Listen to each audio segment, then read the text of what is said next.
Viraj? Hi, ma'am. Good evening. Good evening, Viraj. Thank you so much for joining us today. Of course, the pleasure's all mine. Let's wait for another 3-4 minutes. Would you like to say something? You are joining from Bangalore, right, today? I am joining from Bangalore, yes. Okay. Um, Pleasure to connect with you.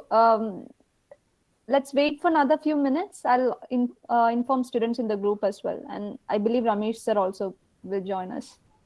Sure, absolutely.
Meanwhile, how is everything with you, Viraj? Everything is great. I've been in Bangalore for the last year and a half with family since I graduated. Things are going fine. Um, Incidentally, I'm not aware. I'm not sure if you're aware of this or not. But my sister also attends in Venture. She's Oh, about to graduate this year. okay. So What's her just name? her name is Nisa. Nisa. Okay. Yeah. Yes. Oh, I didn't know Nisa is your sister.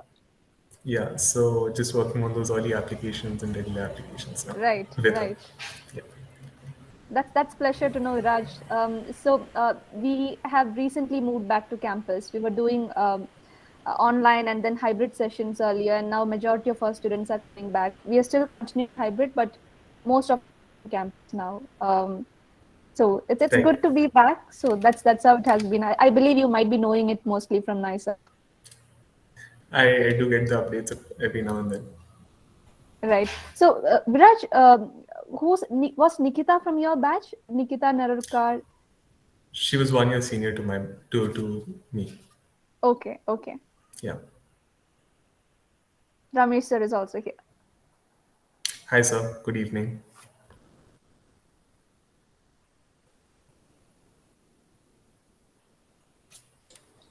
Hi, Viraj, can you hear me? I can now, sir. Good Oh, evening. what a pleasure to see you. You're looking very, very professorial, I must say. So thank you very much. It's very nice to be here too. Good. How have you been? I've been good, sir. I've been in Bangalore for the last year and a half, as I was just telling ma'am. I'm actually working now here in Bangalore itself, and just been staying at home for the last 18 months. Not been up Excellent. to too much. Excellent. Good. How's everyone at home? Dad, okay? Everyone's doing great. Yes, he's fine, sir. Thank you. Yeah, please do convey my regards. Yeah, Will do, sir. sure. Okay, well, let me not eat into your time here. Okay. We have 20 participants altogether. So let's get started. Good evening, everyone. A very warm welcome to Viraj. I'm not sure how many of you know Viraj. Just now we were speaking. Viraj's sister is with us in grade 12, Nisa Yadav. Viraj is from batch of 2016 from Inventure, and he did his bachelor's from UCLA, and he majored in economics. And one of the other things to notice is he was part of the Division One football club while at UCLA. So any sports aspirants who are in call, make sure you ask questions about that. He's working with one of the leading organizations in Bangalore as a product manager now. So Viraj, most of the students are from grade 11, but we have few grade 9 and 10 as well. They would love to hear from you about your journey after Inventure, shortlisting colleges, joining UCLA, post that what, and your experience as a part of Division One football team in UCLA. Over to you. Thank you, ma'am. Thank you for the very kind introduction. Good evening to everyone. Um, Ma'am, that was a very kind introduction. So I think I'll just start from the beginning, right from my last few days at Inventure. Or rather, I'd rather talk about, I'd start the 4 years that I spent at Inventure. So I joined Inventure in class 9. And I was in the ICSE stream till the end of 10th. In 11th, I switched to AS and A levels. And that is when I sort of decided to pursue my undergraduate studies abroad, specifically in the US.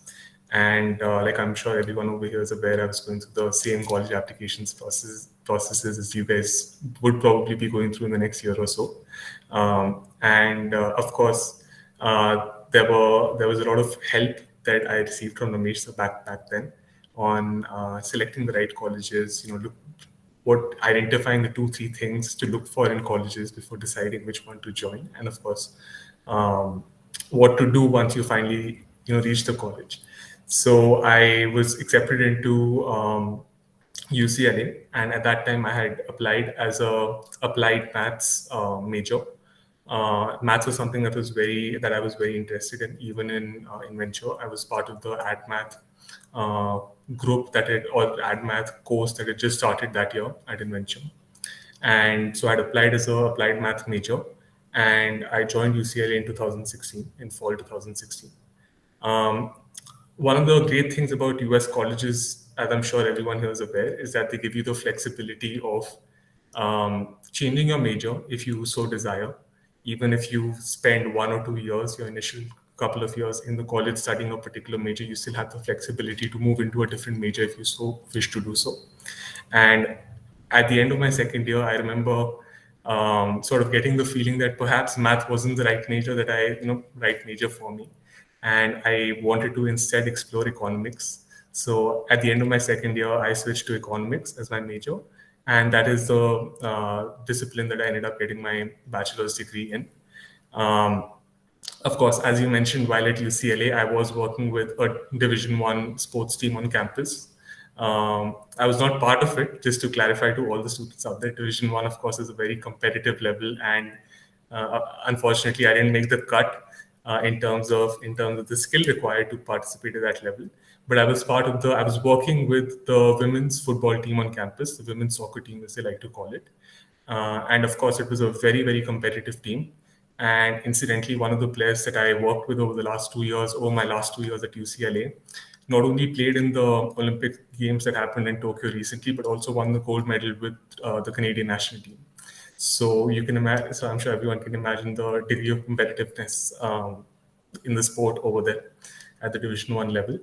And so I spent 2 years with the team, and I graduated in 2020 in the middle of the pandemic. And unfortunately, that meant no graduation ceremony and such. So I have no proof to show anyone that I really graduated, but I do have my degree on the wall in case anyone wants to see.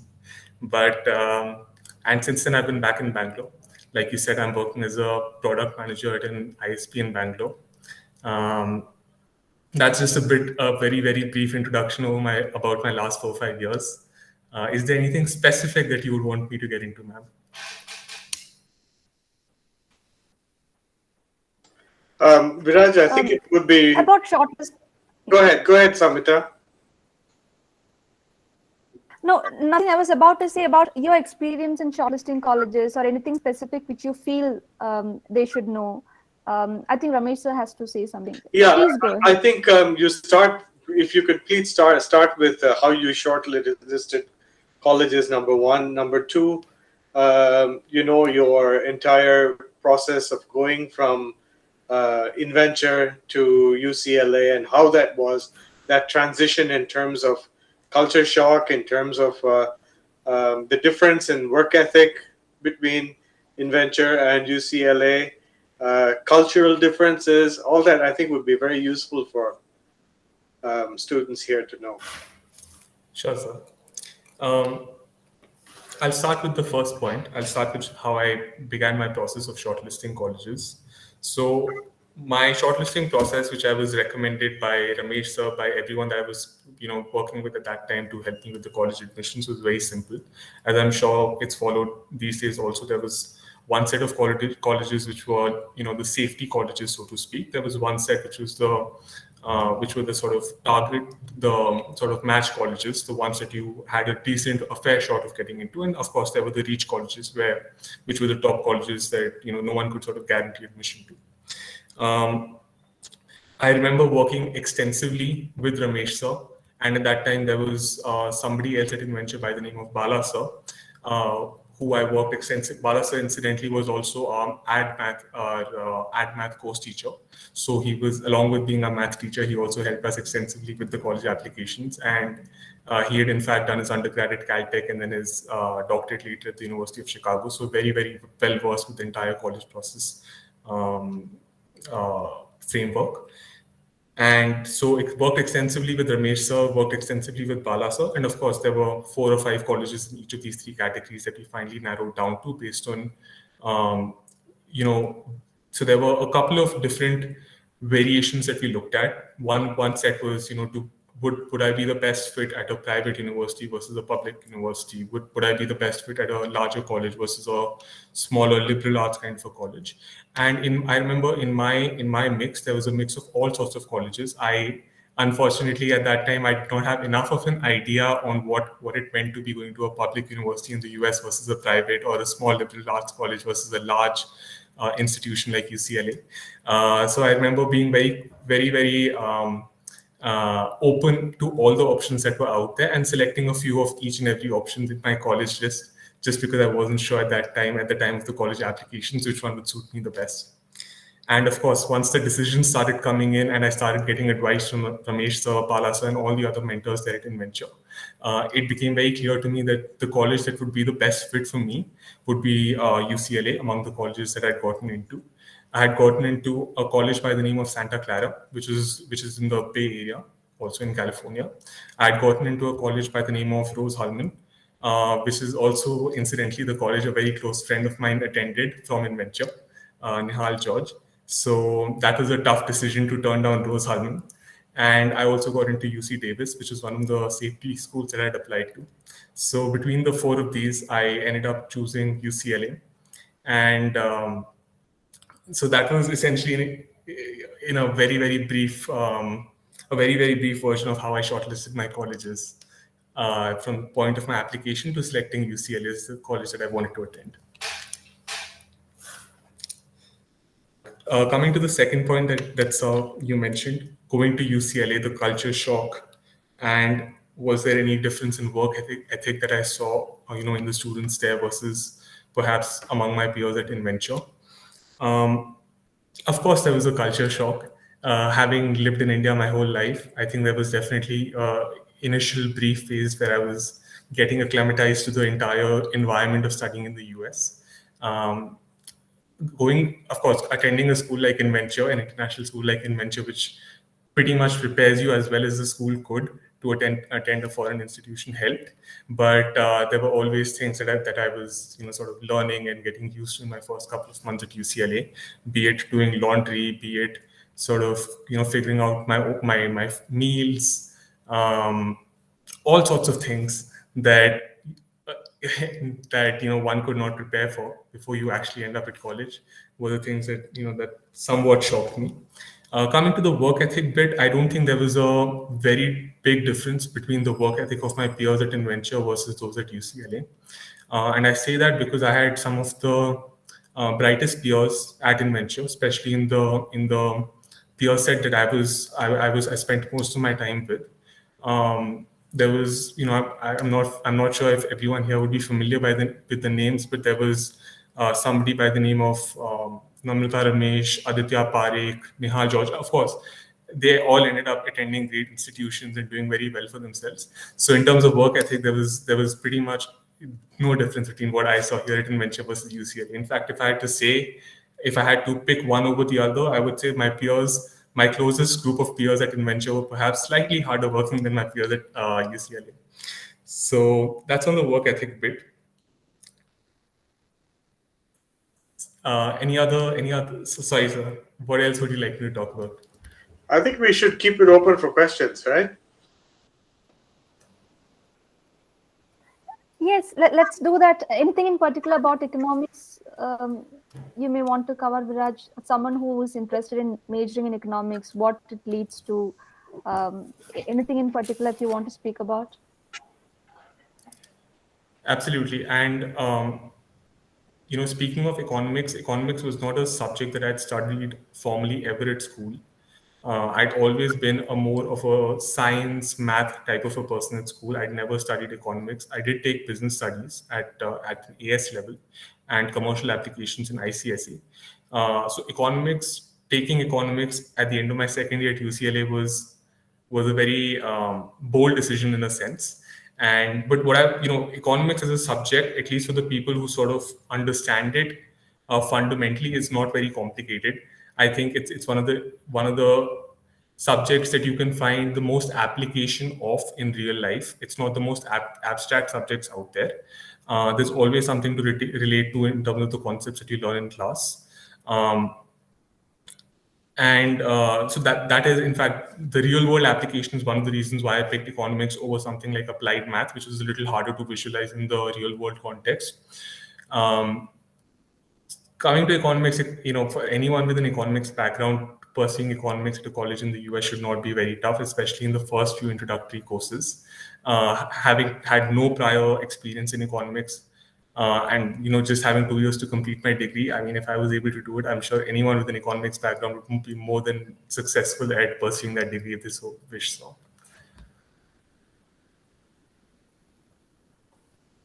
Let's open it for questions then, as Ramesh said.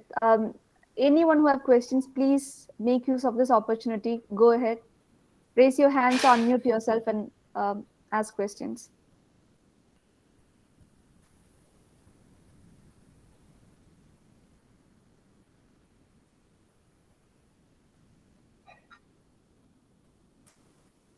Rudanshu, Tara, Soham.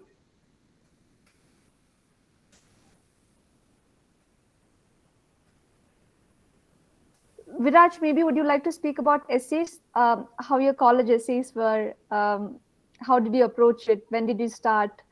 Any tips for the students in the call? Absolutely, ma'am. I don't remember my essays as vividly as I would perhaps like to, but I do remember when one of the main things. Main sort of triggers that got us started working on our college applications was as soon as the Common App released the essay topics for that particular year. I think they come out at the end of summer, maybe early fall. So as soon as those came out, everyone started thinking about what they wanted to write and how they were going to sort of portray themselves in the best possible light, within the constraints of the Common App essay. So I, along with everyone else that I knew, we started working on essays in perhaps July, August. And of course, there was and I tell this to my sister who's also going through the college application process now, is that it's not at all recommended to leave the essays right till the end.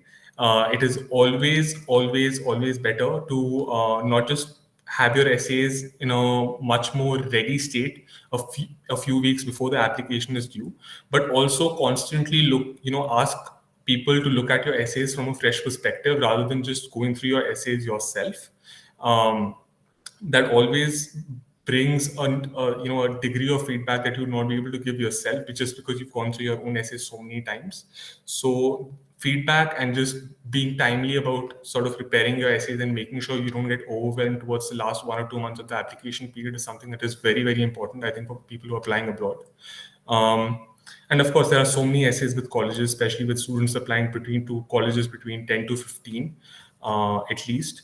There are so many essays that come with that. It is, of course, prudent that people start as early as possible with their essays, preferably perhaps in August or September or earlier. Back then it was August or September. Perhaps now people need more time, as competition heats up.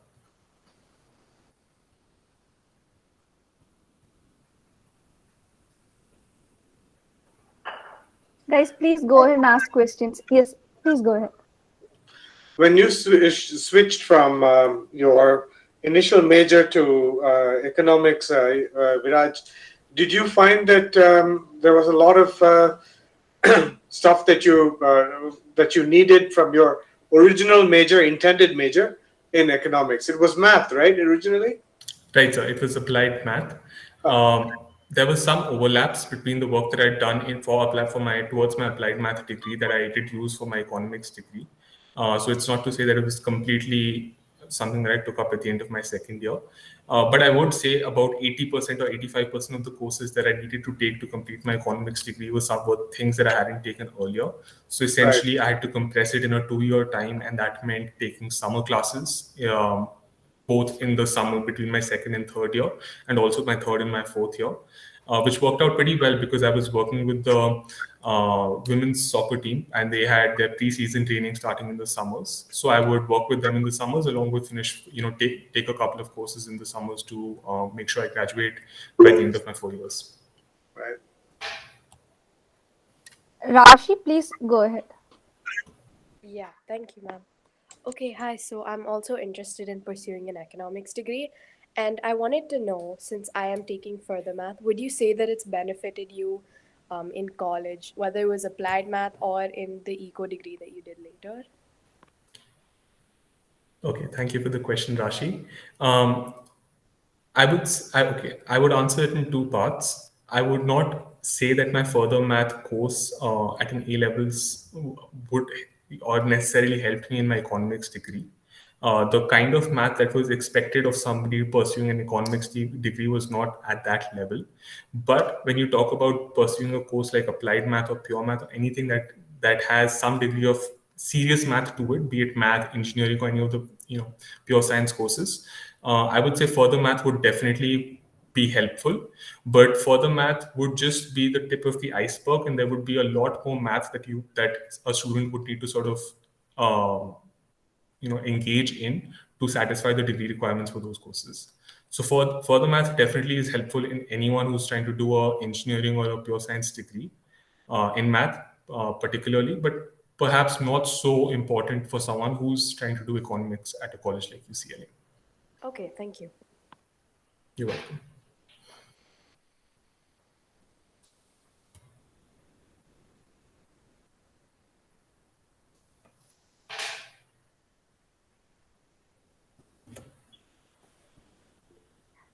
Please go ahead, Arav. Can I put my question in the chat? Anything is fine. You can go ahead and ask because you've unmuted yourself, right? Or you've already put it in chat. Viraj, what all activities or projects or extracurriculars did you have to do in high school to get into UCLA as an undergraduate? Arav, that's a great question. And I honestly wish I had a great answer to that, because I honestly I can't remember the activities and the extracurriculars I did in school as well as because it was about 6 years back. But I do know some things that I did, perhaps academically, that may have helped. One of the things that perhaps helped my application was I had taken a scholarship exam called the National Talent Search Scholarship Exam at the end of my 10th grade. This is a national level sort of scholarship program that's run by the government of India, and it's one of the more prestigious exams in the country. So I qualified both the stages of that, and I ended up getting that scholarship, which is one of the academic pulls that I think my application had that perhaps helped me stand out from other applicants from the country. In terms of extracurriculars, I used to play tennis. I used to play football at school. I was always more sports inclined than inclined towards other forms of extracurriculars. So most of my extracurriculars revolved around sports. But I really cannot remember all the different things that I put on my application back then that probably helped me get into UCLA.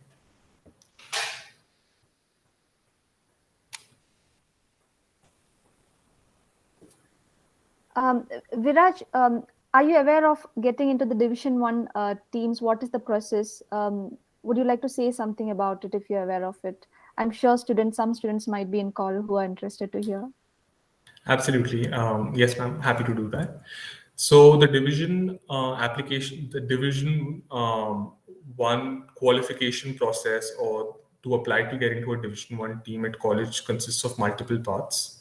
For international applicants like all of us, it involves sort of submitting some degree of it depends on it definitely depends on the sport that you're applying for. So, for example, if you're applying for a Division One scholarship or a Division One, um, entry into a Division One golf program, you would not be submitting too much of your videos and game footage versus your results at perhaps a local golf tournament or a national level golf tournament.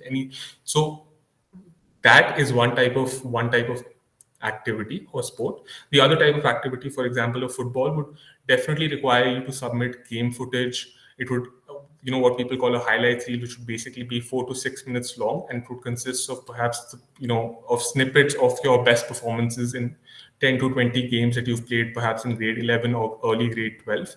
After you submit this to the respective coaches of the teams that you're looking to get into, a lot of times what they do is if they're interested in you, one thing that they look for is to make sure that you're eligible academically to apply to that particular college. So they do have a baseline SAT or ACT score requirement. They have a baseline GPA requirement that they look for. If you satisfy those requirements and if they're happy with your game footage, then they may invite you to a camp, ID camp as they like to call it, to their college, where you would be asked to sort of play against other people in the same sport who are also applying for a position on the team. And over there, based on your performance, they would finally select whether or not you would be good enough to be a part of the team and offer you a scholarship, if you are at that level.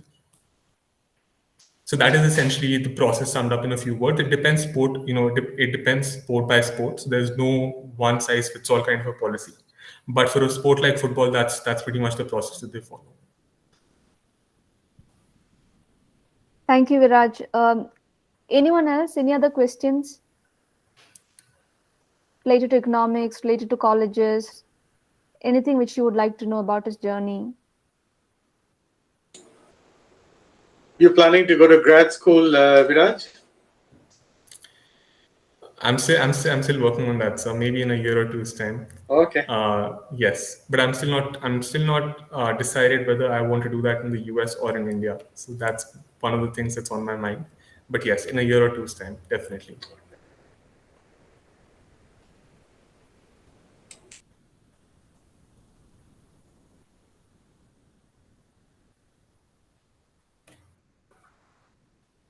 Viraj, do you want to say something about your current role and how economics, the major you did, contribute towards that? Something which you feel they should know, that if they take economics major, these are the paths which are open to them in future. Absolutely, ma'am. But I do want to preface it by saying that my current role has perhaps not as much to do with economics as some other roles might have. My current role is more business oriented. And of course, economics helps in the sense that economics essentially just teaches you, it's just all about supply and demand at a very, very, very fundamental level, not looking at any other nuances related to economics. And it does teach you sort of what kind of, and in the current role that I am in, which is that of a product manager, and deciding on the business plan for the product or the marketing strategy, those kind of things. Having taken courses like behavioral economics and those other niche courses in college definitely helps give me a framework on which I can base my decisions and I can back them up with some sort of academic thought process. But of course, the opportunities that come with an economics degree are really, really endless. And there's no particular domain that you would be restricted to having done an economics degree.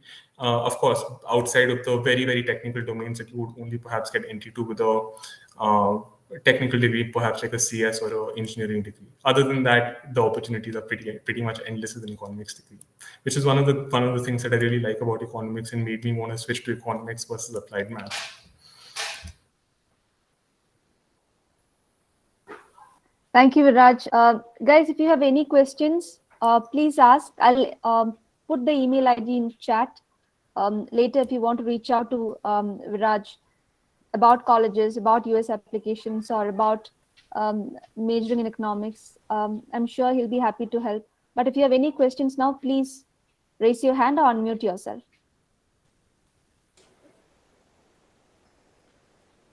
Now that you're in Bangalore, Viraj, make sure that you come and see us when this pandemic dies down a little bit. Hopefully that'll happen. And also, as soon as the roads around Inventure improve, actually, they're absolutely terrible right now. But yeah, we would love to see you there. Definitely, sir. That's one of the things that's definitely there on my bucket list in the next couple of months. Excellent. Really appreciate your doing this. It means a lot to all of us and the kids as well. The pleasure is all mine, sir. And like ma'am said, if there's anyone who wants to reach out to me for anything, perhaps about UCLA or my experience working with the Division One football team or anything that I've probably dabbled in the last 4 or 5 years, happy to help you out. Sure. Samita, we have quite a few who are applying to UCLA, don't we? We have this year, we have lots of students who are around, I think 15, 16 of them are there. There you are. Who are applying to the UCs. Grade 12 has not joined the session. Again, they are busy with the applications and all right. But I'll share your contact with our grade 12 students.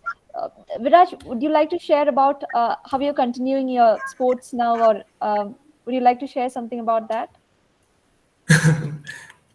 Sure, ma'am. So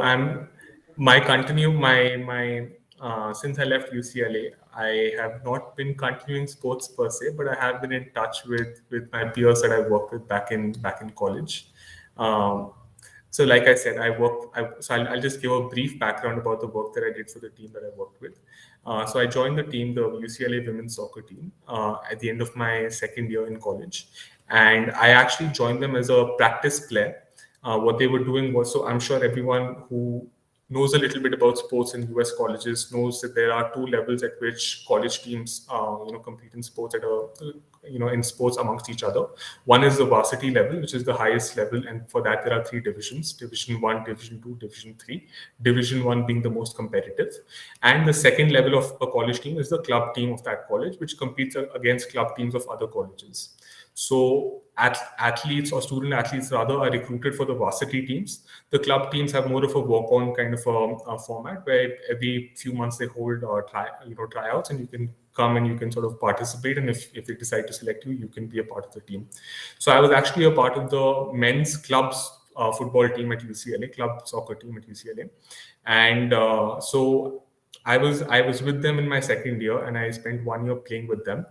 Towards the end of my second year, the women's varsity Division 1 football team was looking for practice players from the men's club team to sort of join them and sort of, perhaps bring a higher degree of rigor to their practices. And so I joined them as a practice player initially, but my role soon transitioned into that of a student manager. And student managers are essentially individuals, are essentially students in colleges like UCLA that help out a particular, D1 sports team in various different ways, be it helping out at practice, be it arranging operations for the team. And by operations, I mean flight, logistics, coordinating with the visiting teams that come into college to play games, or the teams that you go to visit in other colleges to play away games. So student managers have or managing the social media platforms for that particular team. So student managers have a wide degree of roles, and each high-level competitive D1 team in the US, be it a football team or a basketball team, they have at least 5-7 different student managers that are working to help out the coaches and assist the team.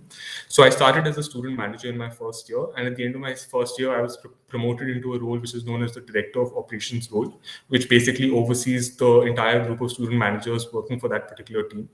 And so I had a team of 4 student managers that I managed in my role as a Director of Operations, and so typically a Director of Operations role is not one given to students, but in my case, we had a vacancy, and I was asked to fill up that role.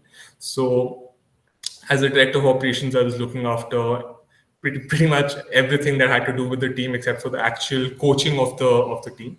So be it managing the operations bit, the team's logistics, to other games, to tournaments, all the nutrition related work for the team, because of course at that level nutrition is a very, very big deal, and we actually used to have pre-game meals which were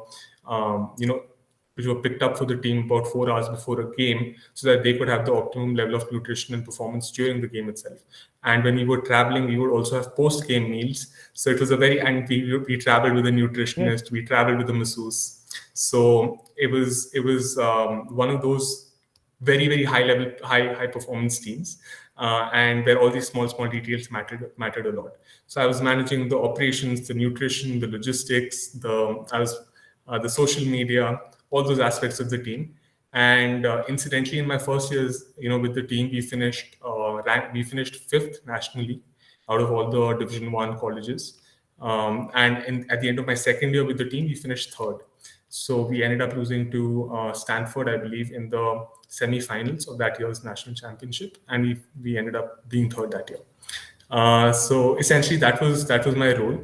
And the student managers that I managed, one of them ended up taking up my role. So I'm of course in touch with him, and I'm pretty, as an outsider, I know pretty much most of the things going around with the team, even 2 years after leaving college.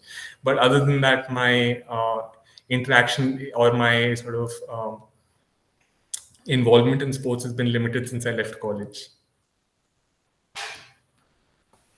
Thank you so much, Viraj. And thank you so much for taking time for the students today.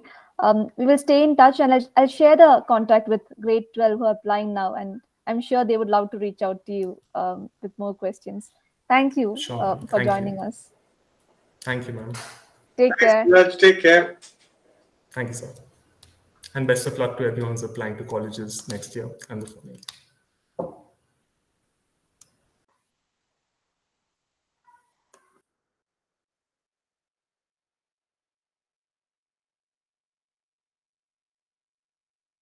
Twelfth grade is busy, huh, Samitra?